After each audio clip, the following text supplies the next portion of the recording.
En el nombre del Padre, del Hijo y del Espíritu Santo. Amén. Dios te salve María, llena eres de gracia, el Señor es contigo, bendita tú eres entre todas las mujeres, y bendito es el fruto de tu vientre Jesús. Santa María, Madre de Dios, ruega por nosotros pecadores, ahora y en la hora de nuestra muerte. Amén. San Ignacio de Loyola, ruega por nosotros. En el nombre del Padre, del Hijo y del Espíritu Santo. Amén. Bien, toca en este momento de los ejercicios meditar sobre las tres maneras de humildad o 3 grados de humildad, 3 grados de santidad. Ustedes lo van a encontrar a partir del número 164, en donde San Ignacio consigna como una pequeña aclaración que nos ubica en el momento en el que estamos de estos santos ejercicios. Dice, antes de entrar a elecciones conviene contemplar los 3 modos de humildad. Antes de entrar a elecciones. Es tiempo entonces de comenzar a decidir sobre la propia vida. Tanto habíamos insistido a lo largo de los ejercicios en ordenar los afectos para justamente encauzar la vida hacia ese fin para el cual fuimos creados, que es dar gloria a Dios y salvar el alma. Conviene en esto recordar un poquito la gran unidad que hay a lo largo de todos los ejercicios. En este caso, en la segunda semana, habíamos comenzado a revisar en el orden de los principios, meditando las 2 banderas que habíamos señalado apunta a la inteligencia. Es decir, conocer, dice San Ignacio, los engaños del maligno y conocer la doctrina de nuestro Señor. Se trata entonces de una meditación que apunta a la inteligencia. Luego San Ignacio quiere que nos examinemos cómo está con nuestra voluntad. Porque no basta para decidir con un manojo de consideraciones muy piadosas, muy santas. San Ignacio quiere que apliquemos, que tomemos decisiones, que encaremos, porque para andar en verdad es necesario obrar. De allí esa meditación de los 3 binarios, aquellos 2 tipos de hombres, ¿no?, que habían adquirido 1000 ducados, pero no necesariamente por puro amor a Dios. Una meditación que apuntaba a examinar cómo está nuestra voluntad, si efectivamente hay un querer firme de hacer lo que Dios quiere que yo haga. San Ignacio se asegura de este modo, hasta aquí, esa disposición de hacer la voluntad de Dios. Bien, ahora San Ignacio va a ir un poco más y va a mostrarnos con esta meditación cómo están nuestros afectos, cómo está nuestro corazón. Entonces, 2 banderas apuntan a la inteligencia, 3 binarios apuntan a la voluntad, 3 maneras de humildad apuntan a nuestro corazón, al orden de los afectos. Bien, ustedes se darán cuenta, leyendo el libro de los ejercicios, que San Ignacio no propone esto como una meditación como tal, aunque nosotros la propongamos así, adaptando estos santos ejercicios. Por su importancia y por la capital importancia que esto tiene. San Ignacio incluso ve conveniente que lo hagamos de a ratos en el día. Bien, tomemos nota también y por ahí durante el día considerar estas 3 maneras de humildad para poder alcanzar la más perfecta. En nuestra meditación, en el momento en el que estaré en presencia de Dios, dedicado a la oración, podemos utilizar como composición de lugar el mismo Calvario. La cruz de nuestro Señor, en el monte Calvario, en medio de aquellos 2 ladrones, y numerosos numerosas personas al pie de la cruz, ¿no? Sobre todo Nuestra Señora, sufriendo como madre dolorosa la afrenta que está padeciendo su Hijo. Pero de Cristo en la cruz podemos detenernos en este aspecto, concentrarnos en su rostro encarnecido, en su rostro dolorido, en su rostro ensangrentado, en donde en una de esas ocasiones levanta su mirada y me dice: ven, sígueme. Bien, y la petición, el fruto a alcanzar, lo sacamos del mismo número 164. Afectarme mucho a la verdadera doctrina de Jesucristo. Conocimiento interno de la doctrina de mi Jesús para mucho afectarme a seguirla. Bien, por eso vemos como todo en los ejercicios va ordenado, va encaminado a ordenar la vida del ejercitante para que no se determine por afección alguna que desordenada sea. Por eso, el que no ve este fin habrá de encontrar una serie de meditaciones desligadas, inconexas de unas entre otras, sin una trabazón. En cambio, bajo este otro punto de vista, la luz es total. Se trata, por tanto, de ordenar la vida. Y ese ordenar la vida se traduce en una elección de estado o de género de vida, eliminando todo desorden. O, para aquel que ya ha decidido en vida matrimonial o en vida consagrada, se trata de una reforma de vida sin que haya ningún desorden o afección alguna. Claro, no se trata de no estar afectado con nada. Somos hombres, tenemos afectos. Por eso aquí San Ignacio va a insistir en ordenar esos afectos debajo de la voluntad de Dios. Es decir, que ningún afecto prime por encima de la voluntad de nuestro Señor. Por tanto, repasando, podemos descubrir como una serie de principios, de leyes, y por tanto la ley hay que cumplirla, hay que respetarla, que fuimos conociendo y haciendo propia. En principio y fundamento hemos visto ya incluso las bases de esta elección. De allí, principio y fundamento, lo que sostiene todo.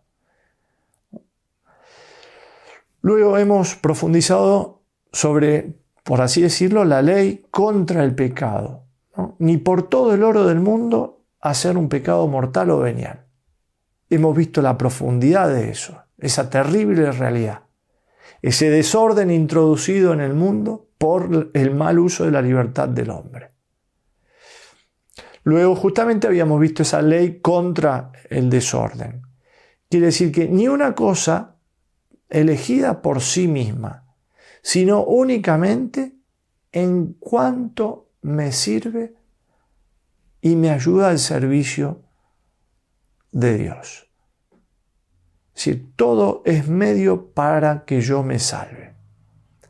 Por tanto, ninguna cosa es un fin, sino un medio para llegar a Dios. Principio y fundamento, ley contra el pecado, la ley contra el desorden, y también hemos visto la ley de perfección, en donde San Ignacio nos reitera en numerosas ocasiones, solamente queriendo y eligiendo lo que más me afecta, me conduce al fin para el cual fui creado. Lo que más. Es el magis ignaciano. Bien, y a estas leyes, en la segunda semana, se agrega, o mejor dicho, se aclara esta ley de perfección. ¿Por qué? Porque lo que más me conduce es lo que Cristo ha elegido, cómo Él lo ha elegido y por los motivos de elección que Él ha tenido, es decir, los criterios. De allí que en esta segunda semana de los ejercicios ustedes están también meditando los distintos misterios de la vida de nuestro Señor, para ese conocimiento interno, para ese conocimiento por connaturalidad que debo tener con Jesucristo, para que los criterios que rijan mi vida sean los criterios de nuestro Señor. Es decir, para que, en otras palabras, el Evangelio sea el criterio de mi vida, de mis elecciones.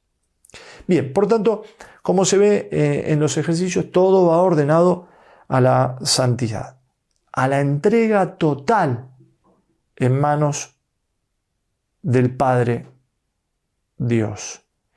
Y por un motivo eminentemente, predominantemente de amor, en un camino que no es otro que Cristo. Se trata de una entrega total del hombre a Dios Padre por un camino que no es otro que el de Jesucristo, y el único motivo por el cual debemos guiarnos, o al más perfecto, no es otro que el amor. Bien, desligado este ideal de los ejercicios mismos no tienen sentido. De ahí que esta meditación, de estas tres maneras de humildad, tiene justamente la intención, San Ignacio busca romper, por así decirlo, con nuestros afectos para llevarnos al mayor grado de perfección. Bien, por lo tanto, el fruto de esta meditación, para que lo haga un espíritu auténtico, es un ligarse entero a Jesucristo, un afeccionarse con toda el alma a nuestro Señor, un vivir sin miedos, ya que los dolores no son lo más temible, los sufrimientos no son algo que nos termine espantando. Si el Señor nos los concede, van a ser bienvenidos. Notemos que toda perfección que no marche por este camino va descaminada. Bien, de allí esas dos grandes vertientes, como la santidad está, sí, en evitar el pecado, todo desorden, en hacer lo que Cristo me propone, en hacer su santísima voluntad de una manera lo más cabal posible. Por eso San Ignacio busca almas generosas, almas entregadas, almas esforzadas, que en todo querrán afectarse, en todo servicio a su Rey y Señor. Bien, vamos entonces a emular a los que más van cerca de Cristo. Ya no obraremos por interés, sino por emulación. El que imita por amor. El amor hace semejantes, ¿no? Es lo propio de los corazones nobles. Bien, ahora sí. Primera manera de humildad. Dice el libro de los ejercicios: es necesaria para la salud eterna, es a saber, que así me abaje y humille en cuanto en mí sea posible, para que en todo obedezca a la ley de nuestro Señor Dios, de tal suerte que aunque me hiciesen Señor de todas las cosas creadas en este mundo, ni por la propia vida temporal, no sean de liberar de quebrantar un mandamiento, quier divino, quier humano, que me obligue a pecado mortal. Bien, en este primer grado consiste en tener una voluntad dispuesta ante la tentación más vehemente a no cometer un pecado mortal, ni que se me ofrezca todo el oro del mundo, o perder incluso en la misma vida. No es pavada. Pensemos, y lo hemos meditado, Adán, la misma Eva, los ángeles caídos. Se trata de una manera de humildad necesaria para la salvación. Tenemos que fortalecer, y vamos fortaleciendo nuestra voluntad con las meditaciones.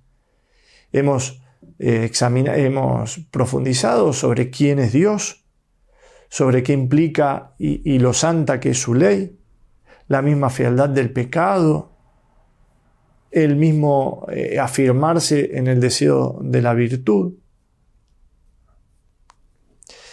Pero también tenemos que remarcar que este primer grado no es toda la vida cristiana, sino más bien su fundamento, su base. No hay casi que detenerse aquí porque de hecho es el fruto de la primera semana. Pero no hay que dejar de rogarlo, porque muchas veces su cumplimiento exige un heroísmo total. Se trata de cumplir las reglas. Por ejemplo, una madre de aceptar, o un matrimonio de aceptar los hijos que Dios quiera enviar. El no aceptar el marido a la mujer o la mujer al marido en su vida íntima si ha de hacerse de forma pecaminosa.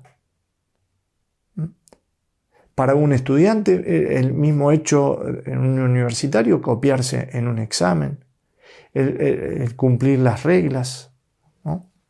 No aceptar, por ejemplo, un puesto de trabajo si eso de algún modo colabora contra los enemigos de la iglesia. O ni hablar si implica algún soborno o alguna coima. En fin, el primer grado de humildad. Esto nos sirve sobre todo para entender en qué está la verdadera humildad. Y que no es otra que la sumisión a Dios. Se trata de vivir la vida de la gracia. Este primer grado de humildad cierra las puertas del infierno. Pasemos al segundo grado de humildad. San Ignacio dice: es más perfecta humildad que la primera, es a saber, si yo me hallo en tal punto que no quiero ni me afecto más a tener riquezas que pobreza, a querer honor que deshonor, a desear vida larga que corta, siendo igual servicio de Dios nuestro Señor y salud de mi alma, y con esto, que por todo lo creado, ni porque la vida me quitasen, no sea en deliberar de hacer un pecado venial. Bien, evidentemente que para adquirir este grado de humildad es necesario haber adquirido la primera. Este segundo grado de humildad mira los pecados veniales plenamente deliberados, que son los que podemos evitar, porque faltas como hijas de la inadvertencia, en las que la responsabilidad no es plena, son inevitables. Solo la Santísima Virgen tuvo ese privilegio. Entonces aquí no estamos considerando eso, sino justamente los pecados veniales deliberadamente cometidos. Por eso tenemos que ponernos firmes en la resolución de evitarlos. Ciertas murmuraciones, ciertas faltas de respeto, ¿no? Muchas faltas deliberadas de caridad. Es decir, todo lo que es pecado venial que esté a 1000 leguas de mí. De hecho, los santos lo comprendieron. Por ejemplo, San Juan Crisóstomo decía que prefería ser poseído del demonio antes de cometer un pecado venial. Santa Catalina de Génova decía que con gusto se arrojaría en un océano de fuego ardiente por evitar la ocasión de un solo pecado venial, y que allí permanecería permanentemente si para salir fuera menester cometerlo. Impresionante. San Alonso Rodríguez, aquel gran misionero de Sudamérica, exclamaba: Señor, haced que yo sufra todas las penas del infierno antes que cometer un solo pecado venial. O, como en otra ocasión afirmaba San Juan Crisóstomo, si amáramos a Cristo de veras, juzgaríamos más grave la ofensa del amado que el fuego del infierno. Bien, por eso tenemos que resolvernos a detestarlo lo más posible, ¿no? Porque por un pecado venial, mi alma se va debilitando y va poniendo de algún modo en peligro el fervor, la delicadeza del amor, haciendo que prevalezca más el espíritu del temor sobre el amor filial. Por eso me va privando, por así decirlo, de cierta libertad. Es una concesión a alguna inclinación torcida, que se va arraigando y por tanto va debilitando la fuerza de la voluntad. Va menguando el amor de Dios.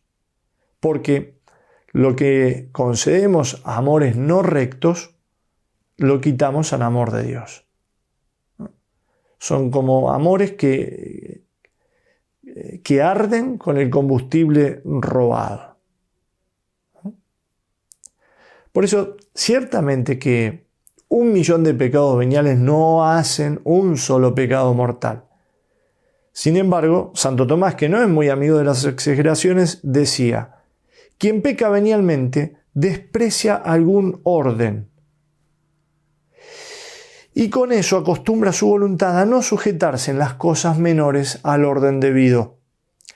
Se dispone, continúa Santo Tomás, a no sujetar su voluntad al orden el fin último, eligiendo lo que de suyo es pecado mortal.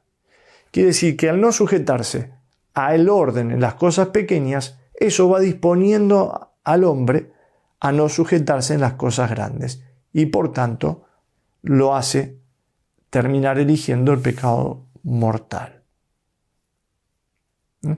Nos va debilitando imperceptiblemente hasta que nos ocasiona el paso fatal. Bien, por eso tenemos que examinarnos también en esto. Fíjese el detalle, como quizás a algunos no les ha pasado desapercibido, de que en estos renglones encontramos mucho de lo que hemos meditado en la indiferencia ignaciana, en aquellas primeras meditaciones sobre principio y fundamento. Pues justamente estos pecados nacen del alma que no ha vencido o no ha mortificado sus aficiones desordenadas. Cualquiera de estas es un verdadero semillero de pecados veniales. Por eso, decía Alfonso Torres, gran predicador jesuita, se suele recomendar en la lucha contra los pecados veniales que se trabaje mucho en desarraigar o mortificar todas nuestras aficiones desordenadas. Es el medio más seguro de quitar los pecados. Por eso San Ignacio intercala aquí su doctrina intercala aquí su doctrina de la indiferencia, porque el segundo grado o modo de humildad, o sea, esa disposición habitual de no cometer pecado venial, cueste lo que cueste, no es verdadera, sino brota de un corazón que ha desarraigado sus aficiones desordenadas. Bien, por eso las aplicaciones prácticas que aquí pueden hacerse son muchas. Cada uno debería, al mirar las faltas de este año, examinar, fíjense ustedes, y esto creo que les puede ser muy útil, examinar de qué raíz proceden. Y para poner allí la hoz, ¿no?, la segur a esa raíz. Bien, segundo entonces grado de humildad. Acá está la perfección de los ejercicios. Acá no solamente se han cerrado las puertas del cielo, las puertas del infierno, sino también las puertas del purgatorio. Es decir, las puertas del cielo, ¡tac!, se han abierto de par en par. Listo. Tanto lo habíamos pedido, tanto habíamos peleado por eso, en estos ejercicios tanto nos habíamos esforzado. Salvar el alma Tanto lo habíamos repetido. Listo, perfecto. Es el fruto de los ejercicios. Ya está, no hay más. Con esta humildad logramos ser indiferentes. Tanto insistíamos en esto. Lo logramos. Sin embargo, Cristo entra con el argumento que inclina la balanza. Y de acá tenemos la tercera manera de humildad. Si te da lo mismo, quiero y elijo lo que Cristo. Esto es lo que más. Encontramos mucha luz en esto, porque si es igual, casado o casto, rico, pobre, listo. Si es así, elijo la platita. No, si es igual, si soy indiferente, quiero y elijo lo que Cristo. El motivo de esta manera de humildad es el ejemplo de nuestro Señor. Para parecer e imitar más perfectamente a Cristo nuestro Señor, quiero y elijo pobreza con Cristo pobre que riqueza. Oprobio con Cristo lleno de ellos que honores. Y deseo más bien ser tenido por vano y loco por Cristo, que primero fue tenido por tal, que por sabio ni prudente en este mundo. Entonces, repasemos. La primera manera de humildad mira al infierno y cierra sus puertas. La segunda manera de humildad cierra las del purgatorio y nos abre las puertas del cielo. La tercera no mira ni el infierno, ni el purgatorio, ni siquiera mira el cielo.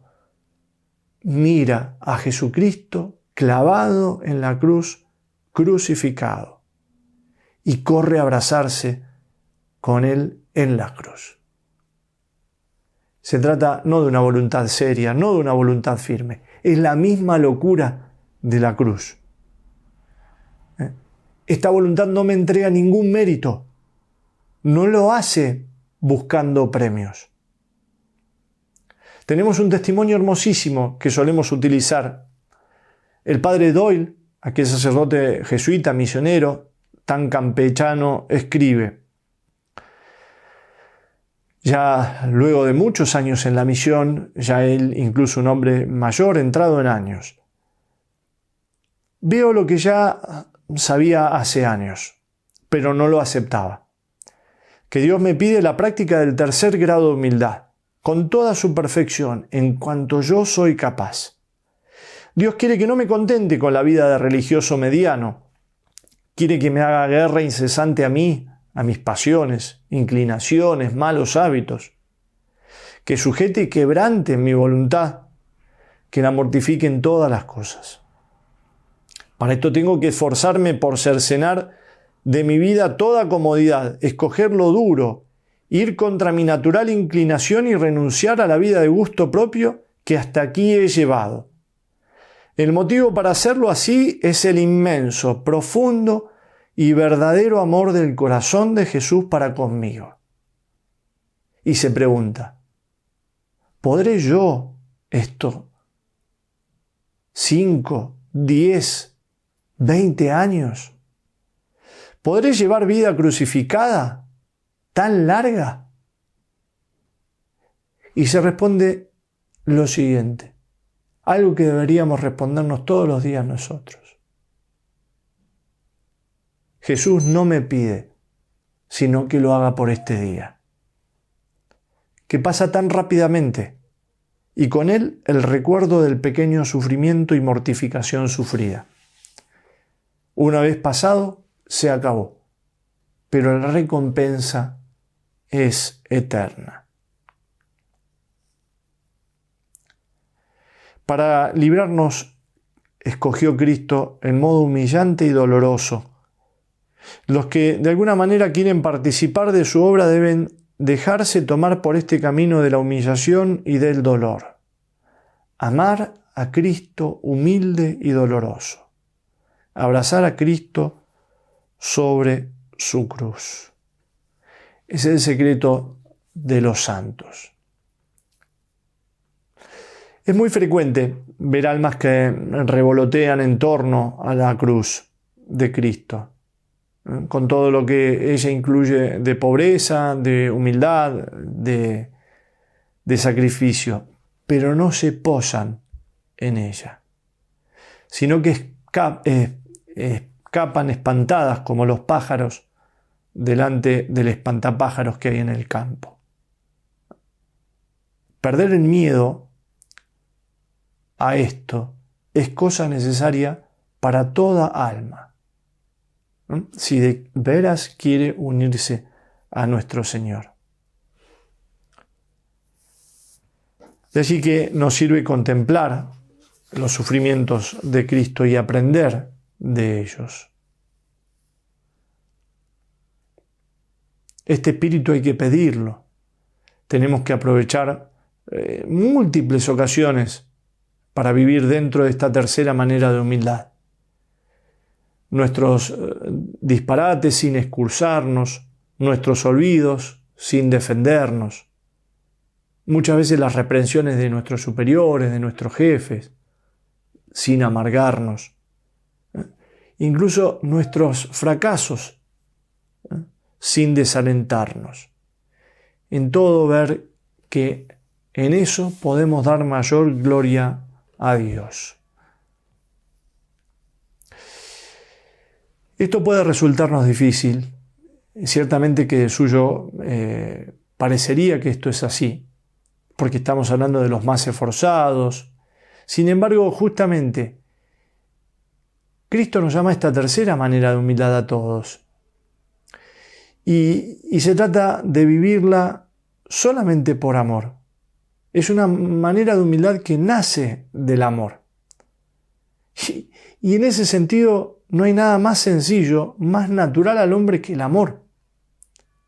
Por eso acá hay como una recirculación, dice el padre Alfonso Torres. Lanzándose a esta manera de humildad que ahora consideramos, se alcanza el perfecto amor. Y teniendo verdadero amor, se siente la necesidad de esta tercera manera de humildad. Por eso es la libertad total. El amor es generoso y hace a las almas valientes.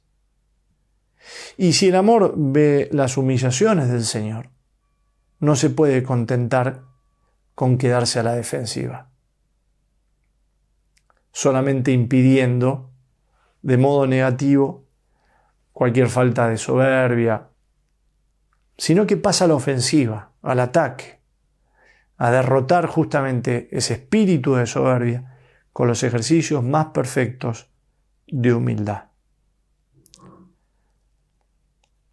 Bien, podemos terminar con un coloquio, pidiendo al Señor que me quiera elegir y recibir en esta tercera y mayor y mejor humildad, para más le imitar y servir, si igual o mayor servicio de alabanza fuere a la su divina majestad. Un coloquio, pidiendo al Señor que nos reciba en este tercer grado de humildad, si para mayor gloria de Dios y beneficio de mi alma, Él lo quiera. Antes de terminar, San Ignacio pone, gran conocedor del valor de estas pequeñas mortificaciones, una recomendación. Dice, para mejor venir a este tercer grado de perfección tan precioso en la vida espiritual, nuestro mayor y más intenso oficio debe ser buscar en el Señor su mayor abnegación y continua mortificación en todas las cosas posibles. Por eso muchas veces ayuda en el día a aprovechar esas ocasiones cotidianas para mortificarnos, para conquistar justamente el amor, sabiendo de que el amor nos hace libres. En el nombre del Padre, del Hijo y del Espíritu Santo. Amén.